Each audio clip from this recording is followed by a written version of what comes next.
El viernes pasado la Santa Sede presentó la exhortación posinodal del Papa Francisco sobre la familia.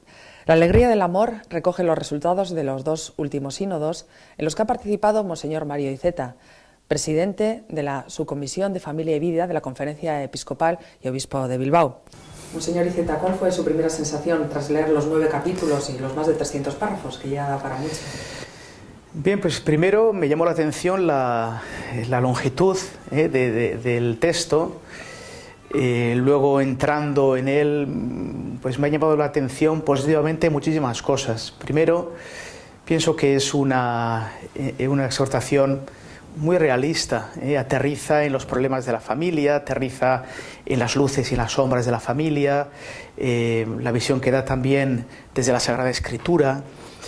Después al Papa se le ve aportaciones muy libres, por ejemplo todo el capítulo 4 sobre el amor, ¿no? Es la primera vez que yo veo hacer una exégesis tan hermosa sobre cuáles son las características del amor a partir del signo de la caridad de San Pablo. Por otro lado, es muy cercano a las conclusiones del sínodo. De hecho, aparecen muy profusamente las disposiciones del sínodo, las conclusiones, y por tanto se ve que el Papa quiere expresar esa colegialidad. Él ha participado en el sínodo y lo que se ha recogido él lo hace suyo y lo muestra a todo el pueblo de Dios. Además, sabiendo que es un sínodo que recogió las inquietudes, las alegrías, las esperanzas, los desafíos de las familias de todo el mundo, porque se hicieron esas encuestas a las diócesis, ¿no? Y por tanto me parece un documento muy pastoral, un documento muy pastoral en el sentido de que quiere dar respuesta a estas situaciones nuevas, ¿no? Pienso que por tanto abre un camino nuevo a la pastoral, y al mismo tiempo se inserta en el surco, se inserta en la tradición y del magisterio de la Iglesia. Como él dice al comienzo, él trata de profundizar, de dar luz en las cuestiones doctrinales, pastorales, morales, espirituales de la familia. Por tanto, se inserta en una tradición y lo que quiere es profundizarla, ensancharla, afrontar la realidad y dar luces nuevas, siempre llenas de esperanza y también en este año llenas de misericordia, como él quiere resaltar. Muestra claramente sus intenciones de buscar un equilibrio entre los que quieren cambiarlo todo y los que quieren ceñirse a la doctrina. Sí, él ya dijo en repetidas ocasiones, ¿no? Lo dijo en el sínodo, que él se inserta en esa doctrina que recibimos de la Iglesia, ¿no? Y lo que intenta es profundizar. O sea, no se trata de un cambio de vía, ¿no? O se trata de decir, bueno, ahora estamos a otra cosa, ¿no? Sino en este rico y profundo magisterio, ¿no? Y vivencia eclesial sobre todo, ¿no? Pues él lo que quiere es aportar nuevas luces, profundizar en esto, hacer una amplitud, dar respuestas novedosas y creativas, pero partiendo de que siempre decimos que Jesucristo es el mismo ayer, hoy y siempre, ¿no? Y siempre decimos que el Evangelio es siempre antiguo y siempre nuevo, ¿no? Partiendo de una raíz, que es la que bebemos, y de un árbol ya bimilenario, pues son hojas nuevas y frutos nuevos, no se trata de una planta nueva, ¿no?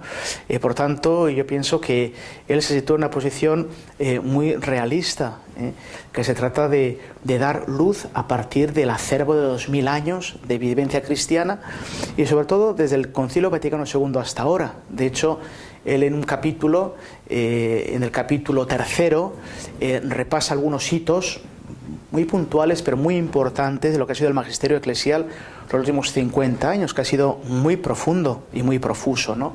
Y yo pienso que él bebe de ahí, lo conoce muy bien, y también él ha tenido un año de catequesis sobre el matrimonio de la familia, y también aparecen muchas citas y muchas ideas que él ha ido desgranando en sus catequesis, o también en viajes apostólicos que ha hecho, y él las recoge aquí, ¿no? Por tanto, pienso que él dice, efectivamente, no se trata de quedar una rigidez en algo como momificado, ni se trata de iniciar ex novo cosas, ¿no? Sino se trata de una visión dinámica, pastoral, con lenguaje nuevo, que él habla mucho también del lenguaje nuevo, ¿no? Con lenguaje nuevo de lo que es lo que la Iglesia puede ofrecer hoy a las familias y a los matrimonios para acompañarlas y para hacer que vivan con gozo su vocación. Pide la unidad de la Iglesia, una praxis común. Sin embargo, deja abierta alguna puerta para las interpretaciones de cada lugar, ¿no? Sí, en la Iglesia siempre hay diversas tradiciones teológicas, tradiciones litúrgicas, lugares de inculturación, ¿no? Yo pienso que también en ese aspecto, pienso que el Papa es muy realista, hay elementos de nuestra fe que luego pues las diversas tradiciones teológicas dentro de una unidad de la fe pues resaltan unos aspectos, resaltan otros aspectos, ¿no? También muchas veces viendo los lugares donde esa teología o esa fe vive, Veíamos en el sínodo que era muy interesante ver cómo los desafíos o los acentos de los obispos de diversos lugares era muy diverso, ¿no? Quizás lo que a nosotros nos parece un desafío, nos preocupa en Europa por nuestro modo de vivir, por los desafíos que surgen, pues no son las preocupaciones de los obispos africanos, de los obispos latinoamericanos.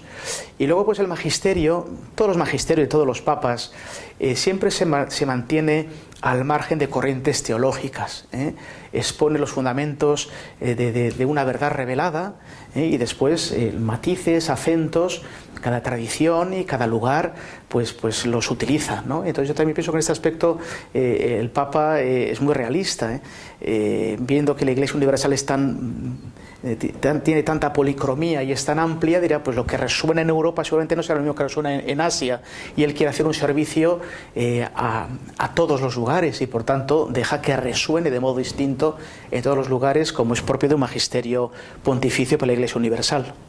Utiliza la palabra poliedro, ¿no? Que la utiliza más de una cosa. Sí, eso él lo utiliza muchas veces, el tema poliédrico, utilizaba también este tipo de expresiones, el tiempo es superior al espacio, que ya él tocaba en Evangelii Gaudium. En ese aspecto también decir que es una exhortación que se inserta muy bien en la anterior exhortación, de hecho hasta el nombre, ¿no? Aquí era la alegría del Evangelio, esa es la alegría del amor, ¿no? Y yo pienso que bueno, a partir de aquella obertura que fue como un programa, que fue la Evangelii Gaudium, él en ese programa, en esa presentación, inserta esta cuestión fundamental y amplia del matrimonio y de la familia desde el punto de vista de la alegría, desde el punto de vista de una realidad que es buena, que es positiva, que llena de esperanza y que llena de alegría al mundo. Realiza también una autocrítica y habla de la familia, el ideal ese de la familia que muchas veces se ha dicho que desde la Iglesia puede ser muy teórico, dice.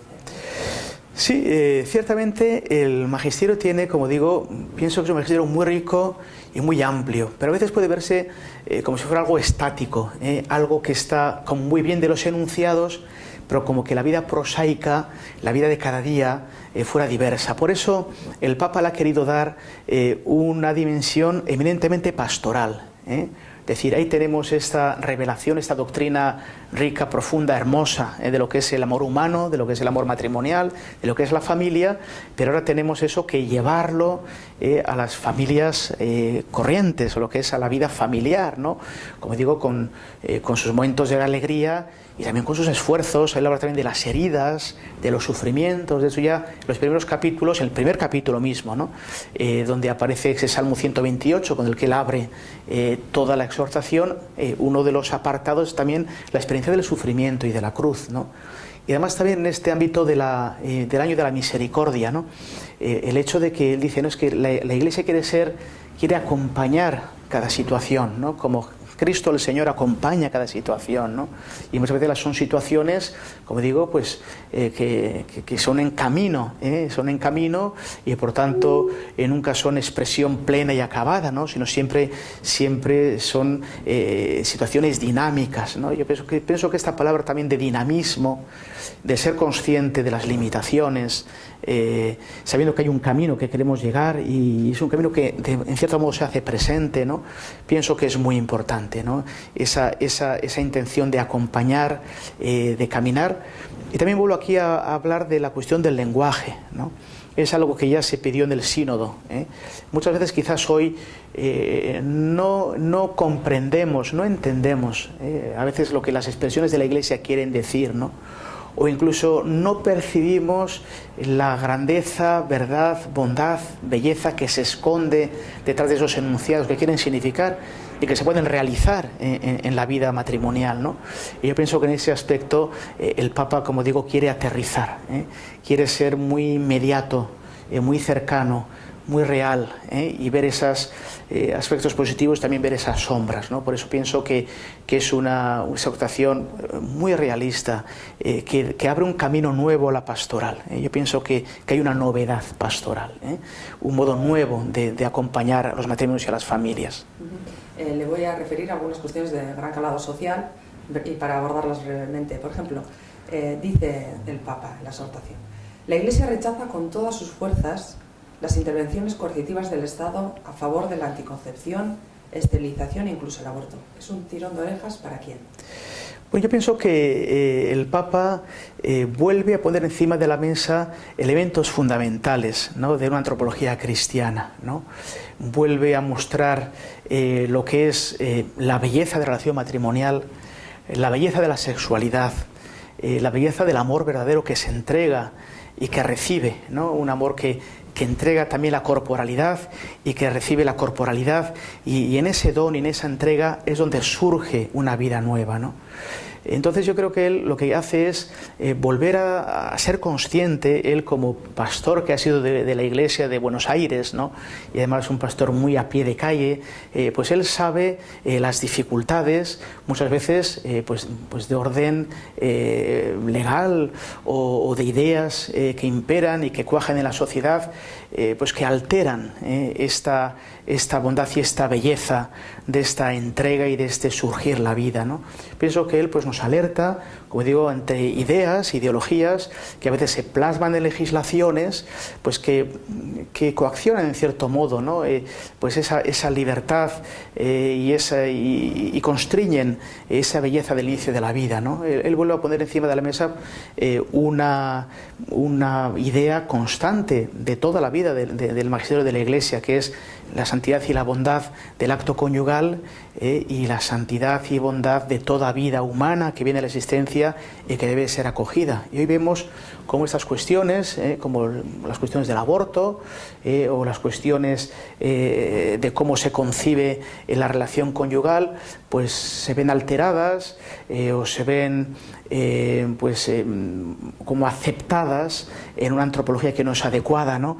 Y él pues pone en guardia, decir, cuidado, que aquí estamos hablando de elementos fundamentales para la existencia humana y que tenemos que ser cuidadosos, y por tanto él pide unas legislaciones que sean acordes a esta verdad y esta bondad antropológica del comienzo de la vida. Dice también que la conciencia recta de los esposos puede orientarlos a la decisión de limitar el número de hijos. ¿Hay un cambio en la regulación de la natalidad? Yo creo que él expresa del mismo modo el que la cuestión de espaciar por motivos objetivos, de espaciar los nacimientos, se deja la elección de los esposos, que son los ministros con respecto a la vida, ¿no? Y él le da un papel muy importante a la conciencia, una conciencia rectamente formada, una conciencia que es capaz de ver la verdad sobre el bien, que es capaz de actualizar y ver lo que es la bondad moral, ¿no? Se sitúa en ese ámbito de la paternidad responsable, que conjuga dos elementos. Primero, la generosidad, ¿no? Hoy en día ciertamente tener hijos es un acto de generosidad, es un acto de transmitir la vida y de querer hacerse cargo de una vida nueva que viene a la existencia. Y por otro lado habla de esa responsabilidad, es decir, bueno, puede haber situaciones objetivas en que los esposos vean que es necesario espaciar los nacimientos, ¿no? Entonces él apela a esa conciencia, a ese lugar, ese santuario, como decía el Concilio Vaticano II en Gaudium et Spes, habla de la conciencia en torno al número 15, ¿no? Y nos dice cómo la conciencia es el santuario donde Dios se encuentra con cada ser humano, ¿no? Y donde además el hombre y la mujer perciben la ley moral y el bien moral, ¿no? Si ellos en conciencia por motivos objetivos ven que en ese momento conviene espaciar los nacimientos, pues el Papa apela a esa bondad de la conciencia rectamente formada, que es capaz de interpretar adecuadamente la ley moral y por tanto tomar las decisiones adecuadas con respecto a esa paternidad y maternidad responsables. Las uniones de hecho y las de personas del mismo sexo, dice que no se pueden equiparar al matrimonio. ¿Las bendice? Él hace una separación, ¿verdad? Por un lugar, las personas con tendencias homosexuales, él habla de esa acogida, de ese respeto, pero habla de esas personas que viven en el seno de una familia, no entra a otro tipo de cuestiones, ¿no? Porque él parte del principio de que Dios creó al ser humano hombre y mujer, ¿no? Y él habla de esa unidad dual, recíproca, complementaria. El ser humano es ser humano hombre y mujer, ¿no? Incluso él habla de esa correlación que existe entre el sexo y el género. Cuando él critica la ideología de género, que dice las teorías gender, que llama él, dice, porque existe una correlación, dice, no existe un corte entre lo que es la sexualidad y lo que es el género, ¿no? Sino que uno está inestado en el otro, ¿no? Por tanto, él habla de parejas de hecho entre hombre y mujer, habla de matrimonio civil, después habla del matrimonio cristiano, ¿no? Y él habla incluso de un elemento que era utilizado en el diálogo interreligioso, que habla de los semina verbi, ¿no? Dice, en todas estas realidades encontramos aspectos de verdad y de bondad, que conviene acompañar, que conviene acompasar el paso, ¿no? Que conviene iluminar, para que vayan progresando, para que vayan creciendo y para que vayan descubriendo una vocación mucho más grande, ¿no? Pienso que también es una novedad pastoral de esta exhortación que fue puesta encima de la mesa en el sínodo y él la toma de ahí, es decir, que estas parejas de hecho, que estos matrimonios civiles son lugares de iglesia en salida, ¿no? Lugares para acercarse respetuosamente y para poder hacer una propuesta, como digo, respetuosa y un acompañamiento, ¿no? Para que caminen hacia una plenitud, caminen hacia una maduración, ¿no? Y por tanto esa es una valoración y es una invitación a la Iglesia a acercarse a estas realidades para poder acompañarlas. Afirma claramente que los divorciados no están excomulgados. Sí, eso es una constante en la tradición. Yo recuerdo que en el encuentro con el Papa Benedicto, fue en este caso en Milán, la víspera hubo como 6 cuestiones, y también se planteó esta cuestión. Llegó una pareja divorciada, ¿no? Y entonces el Papa volvió a decir que evidentemente los divorciados y vueltos a casar no están excomulgados, ¿no?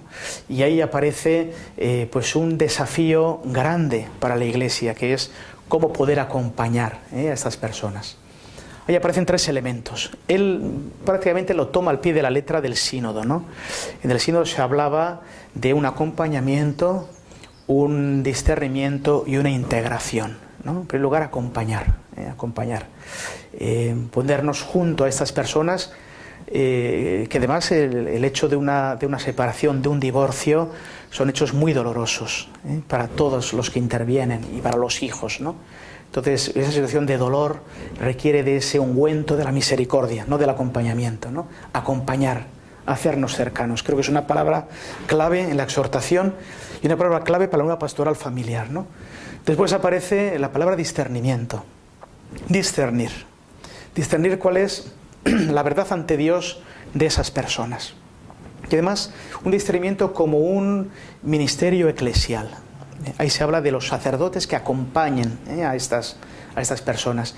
Y entonces pienso que aquí necesitamos poner en marcha itinerarios de discernimiento. Creo que es un gran reto. ¿Qué itinerarios hay para discernir? ¿Qué preparación se requiere para discernir? Yo pienso que es un reto de primer orden, porque claro, es un tema realmente muy delicado, muy delicado. Aparecen en el texto muchos elementos de discernimiento, ¿no? Examen de conciencia, cómo quedó el cónyuge abandonado, cómo quedaron los hijos, cuál es la situación actual, dentro del marco de la Iglesia, dentro de una verdad, dentro de un amor por la Iglesia. Bueno, pienso que aparecen en conciencia, ante Dios, muchos elementos que ahora tendremos que articular. Yo pienso que esto da para una nueva exhortación, o desde luego para mucho trabajo, ¿no? y cómo preparar a las personas que acompañan esta situación, ¿no? Es algo que tenemos que poner en marcha. Y la tercera palabra es una integración. ¿Cómo integrar?